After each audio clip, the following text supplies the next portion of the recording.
This is a story I heard from the owner of the Kumanoyu Onsen hot spring in the Shirokami mountain range. One evening he received a distress report that someone had slipped down the mountain while they were gathering wild vegetables.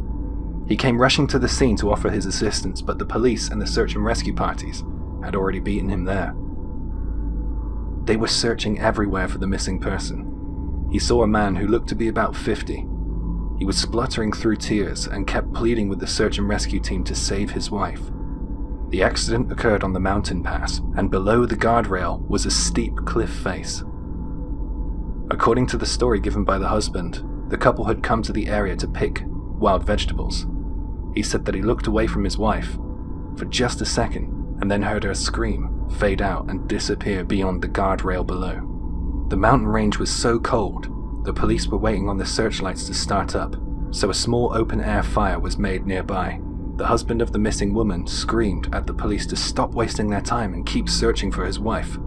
Eventually a generator was running, and the searchlights were powered up, and the strong bright light lit up the cliff face below. The searchlights scanned back and forth little by little, and the search for the body was underway. One of the search and rescue officers exclaimed as the searchlight stopped moving. She was lying 200 meters below. The husband's worst fears were realized. The search and rescue team made a futile call via a megaphone, but of course, no response came back. Everyone was expecting the worst. The cliff was so steep, it was near impossible to get down there safely. While the rescue team were discussing the best way to go about getting down there, the husband rushed over. "Hurry up and rescue her, she's calling me!" he shouted at them. "We have to be patient. We cannot rush this. We have to do things the right way," the search and rescue team told him. The husband wasn't interested in listening to any of this. He was going mad and groaning and wailing. "Can't you hear her? I can hear her calling!" And with that, he ran at full speed towards the guardrail and jumped clean over it. A collective scream from the search and rescue team resounded through the mountain range. Then it was followed by a frozen silence. They heard the man's body falling and clattering against the cliff edge. The search and rescue team shone their searchlight and saw his body laying next to his wife, as if he was there to save her. Moments later, a car arrived and pulled over. A young man got out of the car and ran towards the scene. He looked to be about 30 years old. He said that he had a phone call from the police and they told him that his mother had had an accident. There were no words that they could offer him. But finally, a rescue operator said, "We're about to pull them up. For your own sake, please don't look." "Them?" The son replied, shocked. It was a truly heartbreaking moment. Wait, maybe they're... Yeah, I can hear my mum calling down there. Can't you hear her? What have you been doing standing around and talking? She's calling out to us. Come on, we gotta save her. The police and the search and rescue team were completely lost for words. They couldn't hear anything. Suddenly, the young man started climbing over the guardrail, but before he could clamber over, he was intercepted by a police officer. Everyone was screaming and pleading with him to stop as he fought against the police officer to edge closer to the cliff face. They had to physically restrain him because they were certain he was going to jump. All the while, the son kept screaming about his mother and father calling out to him. No one but the son could hear this. He was becoming so aggressive that the police had to put him in the back of a police car. He was going berserk in the police car. He nearly broke the windows out. It was as if he was possessed. When the rescue team finally managed to retrieve the bodies, the son calmed down. He changed, and he began to mourn. The owner of the hot spring said that it was a horrifying experience to see those people change and race to their deaths. There are stories which date back to civilizations long past which talk of the call of the mountains. The mountains are depicted as a deeply spiritual and sometimes terrifying place in Japan.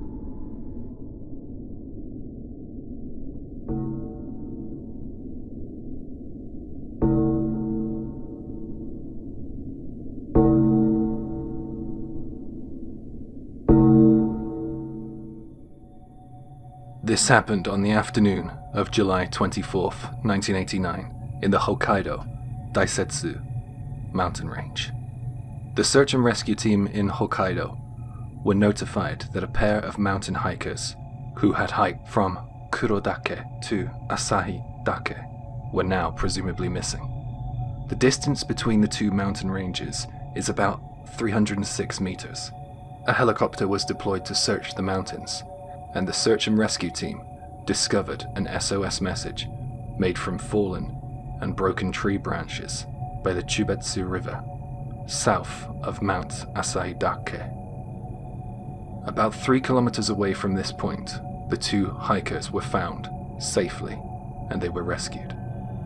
The helicopter search and rescue team began to commend the two missing hikers for their ingenuity in creating an SOS large enough for them to see.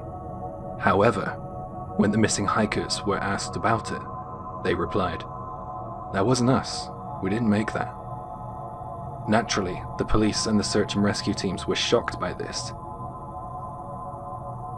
They suspected that there may be other stranded people in the area, so a second search and rescue team were dispatched a day later, on the 25th of July, 1989. After further inspection of the SOS message, it was determined that the lettering, made of birch tree branches, was 5 meters in height and in length. The branches had been cut in an immaculate manner and were laid out in perfect symmetry.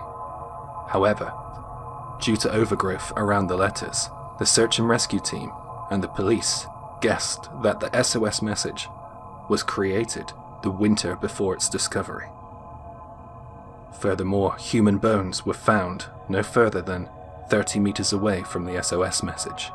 The search and rescue team continued searching within a 100-meter radius, and eventually something else was discovered.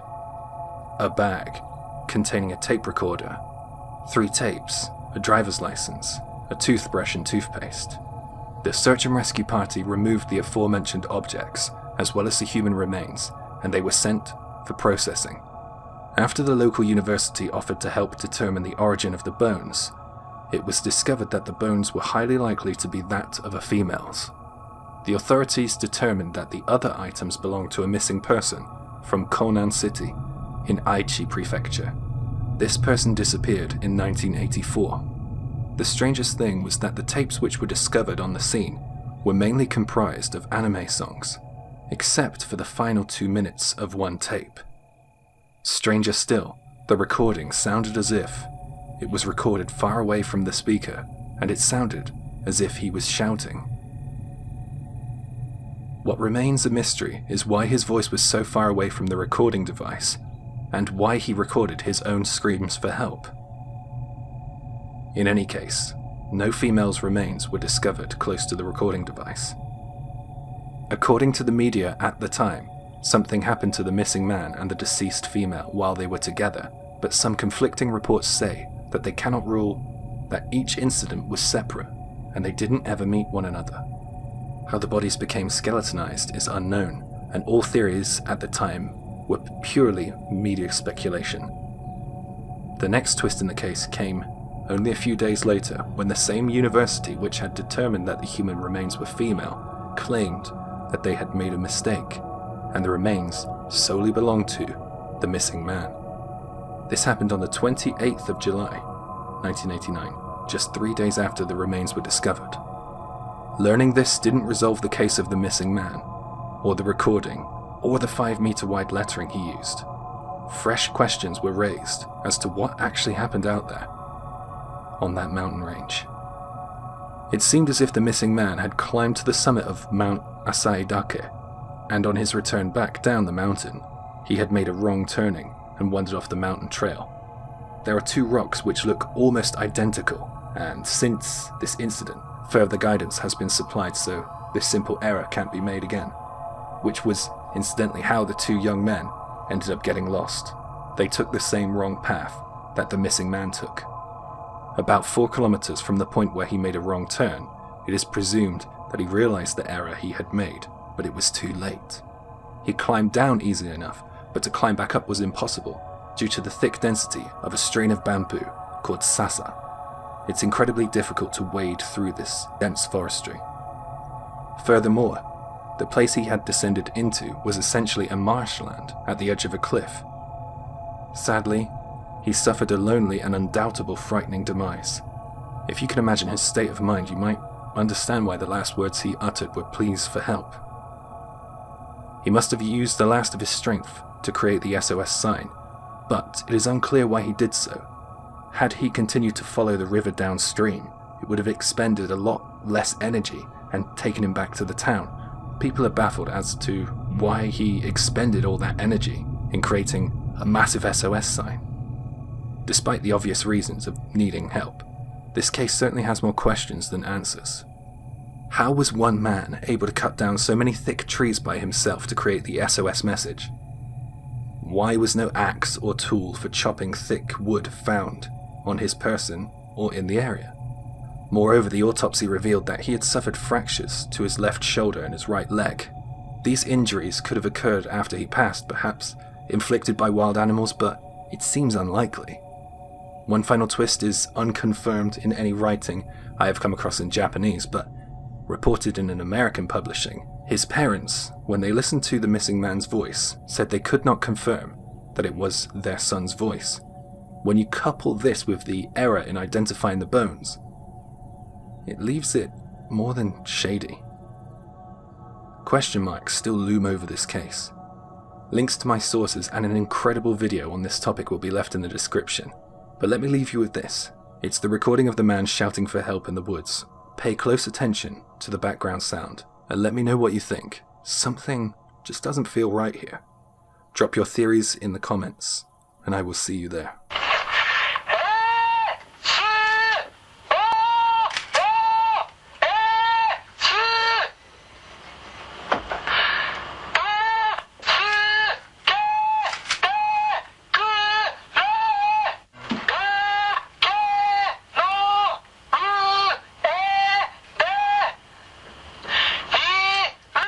死者の声から8年、最終鑑定の結果、白骨遺体は男性で SOS の声と同一人物であることが分かった。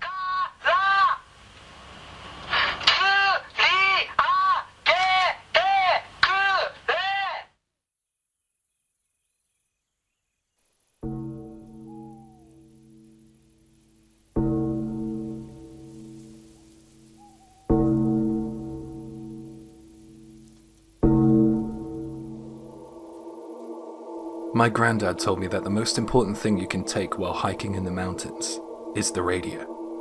He showed me his one. It was a small battery-powered one, and it barely weighed a thing. So based on his advice, I got a license for a radio, so I could use it on every trip I took. No matter how many advances have been made in cell phone technology, most modern cell phones cannot hold a signal in the mountains and therefore are unreliable in an emergency. A radio can help pinpoint exact locations for search and rescue parties and exchange information about weather and other warnings. In a true SOS emergency, you want a radio. So this is my granddad's story. He said that he set off climbing into the mountains with his radio. It was summer and he planned a 3-day, 2-night camp. He set off at about 3 p.m. As he was looking forward to camping, he said he only hiked for about 2 hours and then started to set up his camp at around 5. He camped in a place that he had camped in before with some of his hiker friends. He described it as a calm and safe area. He made a fire and prepared dinner, ate well, and drank beneath the fading summer bright night sky. He took out his radio and scanned to see if anyone was in the area. He said that he often chatted with other hikers, and even strangers on his radio. It was a good way to share information and help one another out. The frequencies he used were 144 and 430 megahertz. These are standard for most radios. My grandpa tried to make the range of his frequencies as wide as possible. He was able to receive transmissions from various frequencies. This is an account he heard from his radio that night. Point, another pass, and well, I guess it's the place, you know, do for me. Grandpa responded by stating his location, asking for their position. Where I am now, around me a lot. Grandpa obviously couldn't make out what the guy was saying, so he asked again. Face, I'm at the face. I repeat, face rock. Face rock? My granddad thought. Then it dawned on him. A few hours from his location there was a famous landmark, and it was a rock which looked like it had a face. He knew the place well and would leave in the morning to find this person if they needed help. Please confirm, are you by the rock shaped like a face? Should I call in a search and rescue team? Thereafter, nothing but static hissed in response. It was a slightly creepy state of affairs. My grandfather felt that the person who he spoke with was in danger and he thought he should call search and rescue before it got too late. Things were even weirder because no matter how many times he radioed search and rescue, he never got a response. His radio was also suffering significant signal loss, which really stumped him. With little other options, my grandfather turned in for the night, in the hope that he would find the stranded person himself at the rock shaped like a face in the morning. He barely slept that night. Originally he intended on leaving at 6, but he left at 4. He was very concerned. While he was walking, he was trying to get in touch with the stranded person again, and eventually, he got a response. Still here. That's great, I'm about an hour's away from you. Now I need you to stay there, Grandpa replied. Around. I'm a bit scared. Do you need a search and rescue team? Medical support, how can I help? Grandpa replied. It's no good, man, to do. He said that the voice seemed to be horrified by something and was sounding more and more erratic, so he radioed through to the search and rescue team once more. He connected with them with ease this time. He guessed that this was because he was in a slightly higher location, with better signal. The search and rescue team had reported no missing people or any calls for distress in the last week. They said that they were unable to get a team out there straight away, so they would get a regular helicopter patrol over the area instead. My grandfather now felt that the person's chances of survival were firmly planted on his shoulders. When he heard this, he began to quicken his pace. He finally got to the face-shaped rock and immediately tried to make contact with the distressed person. Not sure how. It's bad. The voice replied. Where are you? Granddad asked. Where you are? I am just to the east of the face-shaped rock. It's no good. Pull it. It seemed as if the signal was a tiny bit better than last time, so he must have gotten closer, he thought. Have you been in an accident? Grandpa asked. Oh God, help me. After hearing this terrifying plea for help, Grandpa radioed back to the search and rescue team and demanded more assistance. He would continue to search for this person until they arrived. The face-shaped rock was in a chasm, and a place where you would expect accidents to occur. The voice amidst the sea of static on the radio didn't seem to be in pain though. They just seemed to be utterly horrified by something. He was searching everywhere in that chasm for any sign of life. A rucksack, some footprints, maybe even blood, but he found nothing. My grandfather was understandably exhausted at this point, so he climbed to the top of a large boulder and waited for the search and rescue team to arrive while attempting to make contact with the distressed person. It's tired. Can you hear me? Grandpa responded. I think I can hear you. Close, I think. If you can hear me, then I'm going to make some noise now. Just come to the sound of the noise or tell me which direction you heard it from, okay? Due to the chasm, any sounds should be clearly audible, even if they were minuscule. So Grandpa hurls a rock into the chasm, and the sound was clearly audible. Heard it. Great. What direction did you hear it come from? I think definitely south. Did you say south? Did he say south? Because that would be really weird, Grandpa thought. If he heard the noise come through the south, then he would be north of my grandfather's position. But if you go north, it's nothing but a cliff face. This was around the time that the search and rescue team arrived, and Grandpa explained everything to them, and they told him that they would take it from there.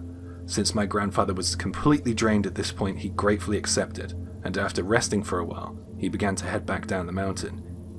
He was in contact with the search and rescue team all the while, asking if they had found the distressed man, but they hadn't. So he was trying to contact him himself. Something here. So many. That was the last communication he heard. Search and rescue were unable to make contact or find anyone either. A few years later, my grandfather was telling this story to some of his hiking friends who said that there had been a body discovered at the rock which looked like a face. The victim had innumerable cuts all over their body. It is unsure if these incidents are connected, but my grandfather, he doesn't like to go anywhere near that face-shaped rock anymore.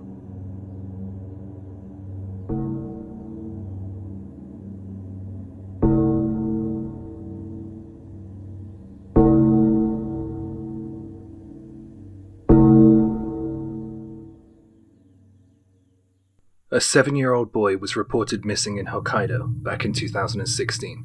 His story is a very strange but interesting one. He was taken to a woodland area just off of a road by his parents in the Nanae region of Hokkaido. He was left in the woods as a punishment for throwing rocks on a family trip. His parents had only intended to leave him there for a few minutes just to scare him into changing his behavior, but when they returned, he was nowhere in sight. The young boy was wearing just a t-shirt and jeans, and in the Nanae region, temperatures at night can drop to 9 degrees Celsius or 48 degrees Fahrenheit. That year, temperatures were lower than expected, and a boy with little to no body fat and no winter clothing would struggle to survive the night. Snow was already settling on the peak of the mountain, and the terrain in the area was dense undergrowth littered with oak and birch trees. There was sasa, a very thick, hard-to-cut-through strain of bamboo. It's different to our Western imagination of a thick forest. The abundance of sasa hampered the search for the missing 7-year-old boy. The search would only grow more difficult when heavy rain began to fall. The search party's hopes began to wane. The boy was discovered the following Friday at a military base 5.5 kilometers or 3.4 miles away from the point he went missing on the Saturday. The boy was found alive. The military base had been allegedly searched on the Monday morning, but the boy wasn't there. This was strange because the search team was 180 members strong, and search dogs were in company. The military member who found the boy was not present in the search, or part of any present or previous rescue efforts. The young boy, Tanooka, told the police that the second he thought his parents had abandoned him, he walked to the military base. He told NHK, a major broadcaster in Japan, that he drank water but there wasn't any food, and he slept on a mattress on the floor in the hut. The boy didn't attempt to drink or eat any food in the woods, thankfully. He was able to find a tap or a faucet in the military base and got clean water that way, which turned out to be a lifesaver. Had he drank from the streams, the chances that he could have ingested parasites would have been very high. According to an expert the BBC consulted on the subject, local knowledge is also necessary to know what to eat safely because there are poisonous plants growing too, but in general there's not a lot of wild food out there. The streams around Japan are generally safe to drink water from, but certain streams in the mountains of Hokkaido carry parasites. That makes it essential to boil the water before drinking it. The boy was treated for hypothermia and some acute injuries, but generally he was okay. Had he not been discovered, his chances of survival were minimal. Coupled with the fact that the woods were home to bears, it's a miracle that the boy survived after 6 days of being left in the woods.